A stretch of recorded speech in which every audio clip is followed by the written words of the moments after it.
எப்பவும் பிஸியாக இருக்கிற மாதிரி ஒரு உணர்வு உங்களுக்கு இருக்கா? ஆனால் நாள் முடிவில் பார்த்தா உருப்படியாக ஒரு வேலையும் நடந்திருக்காது. இதை பற்றி ஜீனா எவரெட் அவரோட த கிரேசி பிஸி கியூர் புக்கில் ஒரு அதிரடியான உண்மையை சொல்கிறாரு.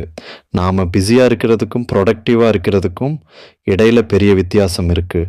நாம் பல நேரங்களில் தேவையில்லாத இமெயில்கள், தேவையே இல்லாத மீட்டிங்ஸ், அப்புறம் மற்றவங்க கொடுக்குற சின்ன சின்ன வேலைகள்லையே நம்ம நேரத்தை தொலைச்சிடுறோம். இதுக்கு பேர் தான் கிரேசி பிஸி.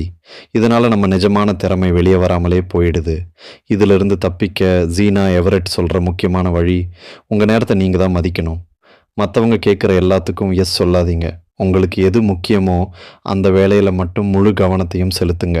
அதிகமாக வேலை செய்கிறது முக்கியம் இல்லை, சரியான வேலையை செய்கிறது தான் முக்கியம். உங்கள் நேரத்தை நீங்கள் இன்னைக்கு யாருக்காகவோ வீணடிச்சிட்டு இருக்கீங்களா, இல்லை உங்கள் முன்னேற்றத்துக்காக பயன்படுத்துகிறீங்களா? யோசிச்சு பாருங்கள். இந்த மாற்றத்தை இன்னைக்கே செய்ய தயாரா? நீங்கள் எதை செய்ய இப்போ முடிவு பண்ணியிருக்கீங்கன்னு கமெண்ட்டில் சொல்லுங்கள். மறக்காமல் சப்ஸ்கிரைப் பண்ணிடுங்க. நன்றி.